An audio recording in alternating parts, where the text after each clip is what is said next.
people to say, send me. Just as Peter said, command me. Put me out there. Let me do it with you. I want to do it with you. Do you think that if you truly, genuinely called out to God and said, send me to the world, that He would tell you no? Because He's already said in Matthew 28, go into all the world. There's jungles, at that time especially, wildernesses, snakes, all types of things. That was truly a great adventure, and much of the world is still that way. But I'm sending you to a place where people will hate you. I'm sending you among a bunch of sheep, among a bunch of wolves. Go into the world. It was a great adventure for them.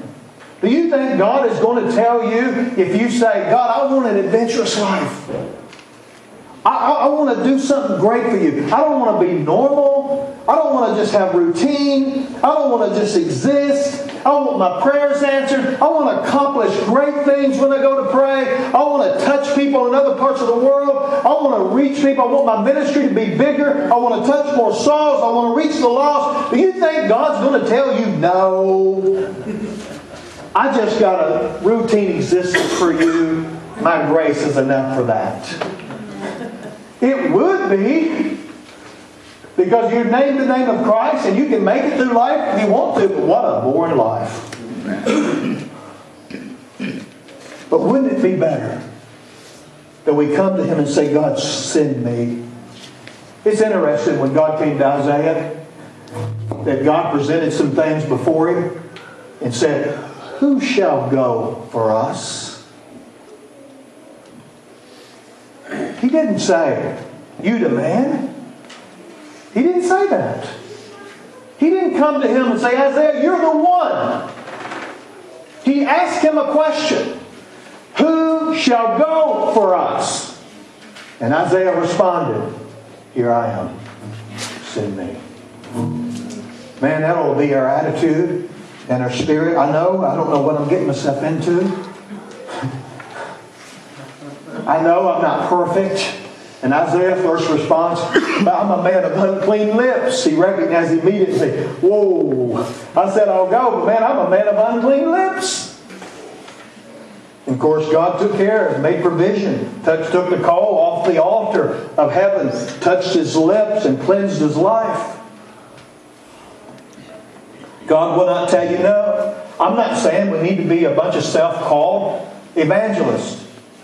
I'm just saying if you get a hold of God, He will commission your life when you get available. He's going to, and you say, send me, Lord. He says, absolutely. Absolutely. There's a lot of people that may puff themselves up as a prophet, or puff themselves up as an evangelist or some great person. I'm talking about someone that's willing to have the life of God flow through them into a world that's dying and hurting. It will cost you something. It will cost you American Christianity. It may cost you the comfortable living that you experience at this moment when you release yourself to Him. And though I do believe He will bless you in the end more than you were blessed when you left. But it may cost you something initially. It may cost you some heartache and some brokenness in your life. It may cost you some time in front of the television set. It may cost you some meals that you would normally like to eat, but your heart becomes so burdened for the lost that you ache on the inside of yourself because you want to see lost saved because you took on the heart of God. Amen. I'm talking about an adventurous life, not settling for American Christianity. When we were kids, we dreamed, boys again, speaking of boys, we dreamed great dreams. At least I did. Probably being policemen or firemen and those type of things. And I remember I dreamed once, daydreaming. I daydreamed a lot. I drooled all over the desk. But I dreamed of being rescuing this damsel from distress, from this burning building. And I climbed up the ladder, and she was forever grateful. Where's my wife? It was really her. No, just no.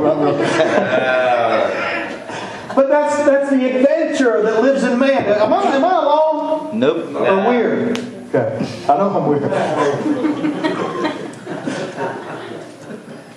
The closest I ever got to that in my whole life, I was on Ezra Charles in Cincinnati at a place called the Cat House. That's not what you think it is. It's a drug program. And I knew y'all get a kick out of that one. And so it means chemical something. I don't know. Anyway, it's not, As I pull out, I just left. And I had been there interviewing a client for a teen challenge, and which was part of my job, is to visit people in rehabilitation centers or detoxes and try to help them get to a longer term treatment facility that would help them and present Christ to them. And I pull out, and just as I come to the end of that road, there was a main intersection, and this elderly lady came through, and another car came this way, and boom, and the car turned over upside down. Immediately, I jump out of my car and I go around away from the car just a moment to check it out. And gas was leaking out the back, and the lady was in there saying, "Help me." Now, of course, I went to her. I kind of hesitated, thinking, I don't know what Good Samaritan laws there are in Ohio, because I hadn't been there long. And so I reached in, I helped her out, and helped her walk away from the car with blood underneath my fingertips. There wasn't any flames or anything. I wish it could have exploded at any minute. But what I'm saying to you is, rarely do we ever get a chance to be that type of hero. I'm 43 years old. What happens with Bruce Willis and happens with Stallone very seldom happens in real life, man. I'm just being honest. The best way that you can make a difference in this world, you may never get to fall down an elevator shaft and have a few scratches and a few sore ribs, but you can go into a dark world and help someone come out and expose them to the light, and their life will be changed forever. Amen. Amen. That's exciting. 3 men. Yes. 3 men this week, and counting Joey, yielded their life over to the Lord, received Him into their heart. And I don't believe it was some passive thing. It was God working in their heart. I wasn't even trying to push them to say the prayer. They wanted Jesus. Amen. Amen. There's nothing more exciting to see someone move from the threshold of darkness into the light. Once was lost. I remember Rusty said these words even yesterday. He didn't know Joey was going to listen. Because him and Joey had contact with one another somewhere. He didn't know Joey was going to listen. You don't mind Joey, do you? He didn't know Joey was going to listen. But he had to try. And that's what we do. We step out and we believe and we trust and we speak the words and we believe God for the miraculous, that the miraculous will happen. But if we never step out and we never open our mouth and we never speak, what do you want? Get the remote back. Go get some Stallone. I'm serious. I could just sit and watch Rocky all day. I could. All of them.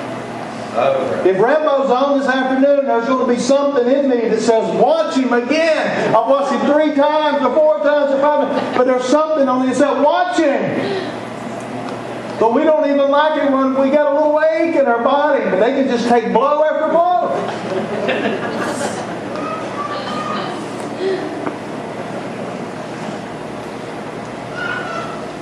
Peter knew if he wanted to walk on water, he had to get out of that boat. He had to do something different. But God calls us to an adventure. Even lets us ask Him for one. It's just what He does. He lets us ask Him. Because you have a relationship with a living God. He lets you ask Him for things. It's okay to say, man, I want my life to count. I want my life to do great things. I want to rescue people from darkness. I want these things in my life. Listen, if we get a little prideful, we have a Father that'll come alongside us, put His arm around us. Son, humble yourself. Because that's who He is. But He would rather do that than have to pull us up off the couch. We may never be able to do some of the things that we see in the natural world. Not really in the natural world, but in the TV world. But the world's in need of a Savior, and they need a preacher. They need a preacher. And the only preachers in the world should not be standing behind pulpits. Amen. Man, you're a preacher if you open your mouth wherever you're at and you share what you got. If you got hope and you let out that lifeline and you have some, man, you're a preacher. Although we can never fix anyone, we carry a message that can. And though we can never heal, we can carry a gift from Christ that can. But we'll never know what we can do until we get out of the boat and overcome our fear. My greatest desire in my life when I met Him was to know Him more. It was to know Him more, to be closer to Him, to know Him more, and to hear His voice and do what He wanted me to do. And somewhere along the way, just like a lot of people, you get sidetracked with this and sidetracked with that, and family issues and marriage issues. Not that things are bad or great, but all of these things you begin to care for. And we need to get back to a place where our heart beats for Him with everything that we have. And Paul says those who are married should live like they're not. That does not mean go to the bars. It means that you should be so focused. It means that you should be so focused on Jesus Christ that the cares that goes on there isn't near as important like any other. Using the American culture as an example, that doesn't mean, man, date your wife, love your wife, care for your wife, nurture her, let her be the first priority in your life underneath Jesus. Amen. But you should not be so wrapped up in the culture of that you miss the voice that says, go into all the world. I'm going to preach for a little bit, sorry. We never know what we can do till we step out, until we're willing to try. And I think what happens in our culture is we try to band-aid everything in our life and fix everything temporarily, and we never get that commission, because God is always going around trying to heal us, comfort us. And hey, He's that. And I'm thankful, because He is that. He is our counselor. He is our comforter in time of need. But He's also our commissioner that says, go forth.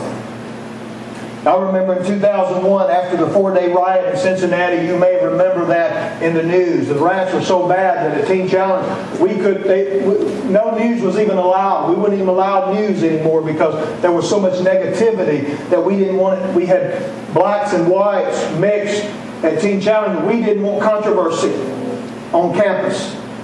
And I remember I went down, and you probably remember, the Timothy Thomas, a black young man, got shot by a white police officer. Remember that? Riots broke out for 4 days. They just got that settled down, and then he goes to court on the same day. The police officer goes to court on the same day that I'm going to be at City Gospel Mission preaching or talking to men at City Gospel about coming into Teen Challenge. That's what I did every week. Every Thursday I would go down. And now I was down there that day. No church came.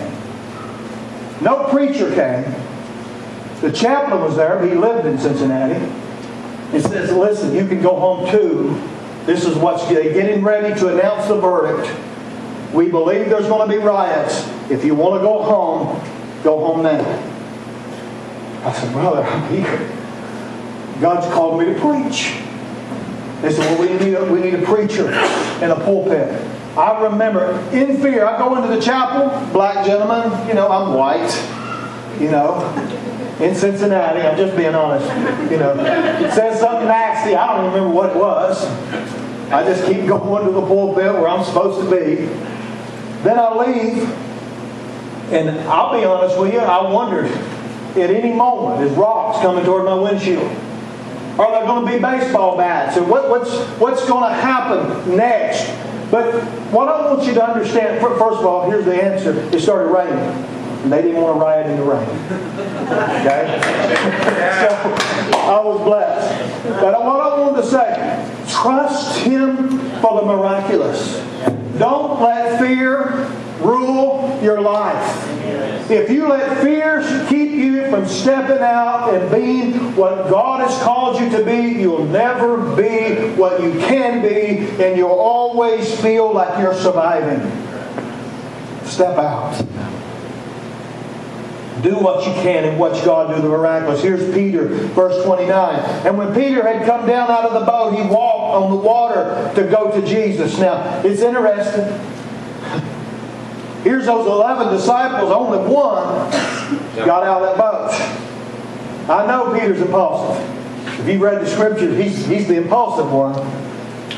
But I could just imagine the other one say, "Are you nuts? We're about to die here. Don't get out of the boat." And there are going to be enough people around you, and I'm using my imagination. Maybe they didn't say that. Maybe they did. There will be enough of people around you telling you and speaking to you and trying to hold you back and trying to get you to be an American Christian and trying to get you to ease up and be a little more comfortable to be around. The church, I'm telling you, you'll never advance until you get out of the boat. And anybody can say what they want to say about Peter, but he went to his cross because he ended up dying on the cross, knowing there was a day I walked on water. Yeah, whether it was 2 seconds, 3 seconds, 1 minute, we don't know. Okay? But if he walked on water 1 second, have you ever walked on water 1 second? You ever tried it? I have. It's silly. It don't work. Told you I would. Church members watch while others have the time of their life. American Christians watch and they don't understand. There are people who claim to be Christians, who love the Lord, who will never grasp this, never understand this until they get the revelation of it. And you don't make any sense to them at all when you start abandoning this and abandoning that and start forsaking everything. So, man, I want Jesus, I want Jesus, I want Jesus. I want to hear His voice. I want to do what pleases Him. You see, church people often want to be associated with spirituality, but they don't want to pay the price for following Jesus. A lot of people say, "Do you follow Jesus?" I remember one time I went for this job interview, and they asked me how would I respond to this thing, and I said, "Well, I'm a Christian. I would respond this way." And the woman asked, "Well, I'm a Christian, but that doesn't mean I would respond this way."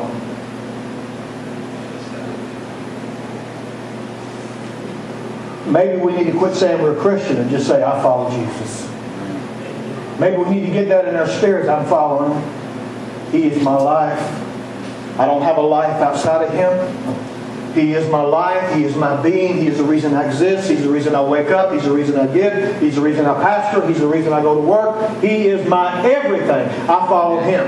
If He says do this, I do this. If He says go there, I go there. Was Peter afraid? I believe he was absolutely afraid. But God isn't looking for people who are not afraid. He's looking for people that will make themselves available. So I'll go in fear. Believe me, if there were some places that God asked me to go, it would be difficult. I'm not trying to be pious before you. If God said to me, "Go to Papua New Guinea where they still eat people," at least they did about 10 years ago, I think they might, at least sometimes, I would probably be like, that's not exactly what I had in mind.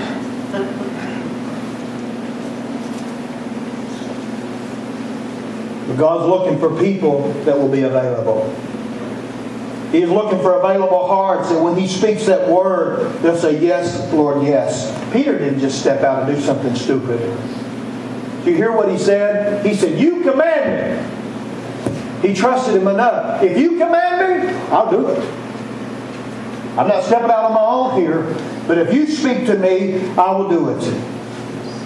We may not be the most gifted to have the greatest ability, but when we fall, we need to be falling doing the right things.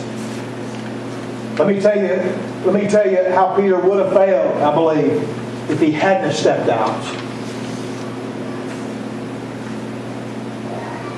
And he did fall into the water.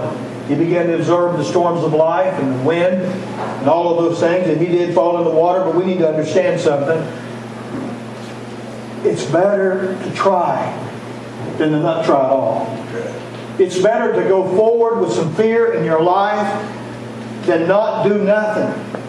To be comfortable and to do nothing. And he began to fall and he fell into the water. And he didn't even have time to swim, because the Word says immediately Jesus stretched out His hand and caught him. You see, God had rather save us from missing the mark than pull us up off the couch. Yes. Barb, would you come, please?